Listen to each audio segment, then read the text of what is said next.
Якын сенелері Украинада ешіл энергетикаға ятырымларының қошылмасы бекленілі. Экебен 20 сенесіне қадар умуми истесалда битмес энергетиканың пайы 10 қат артачак. Мелиса стратегиясында 11% артмасы бекленілі. Бұйсе қарарнен 12 миллиард евро меғдарында ятырым. Пара бұйық, амма желпетілмесі мүмкін дей мутихасыслар. Чүнки Украинада теміз энергияға истек арта ешілейхалар тез суретті қаршыланыла. 3 елдан 5 елға қадар. Ятырымчыларға ярдым оларақ Украинада ешіл одунчлерінің бір қач программасы ішлеп чықарылды.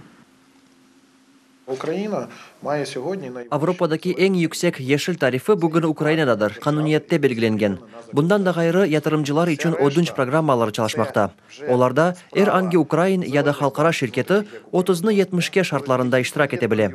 Yani leyhanın 3'te 1 kısmını yatırımcı ödese, kalgan 70%'ını odunçke verirmiz. Sonki 2 yıl devamında bankımız 250 milyon euro miktarında odunçunu verdi. Bitmez energetikaga koşulgan yatırımlarının tahminen 3'te 1 kısmı. En rağbetli soyları güneş generasyasının leyhaları ola.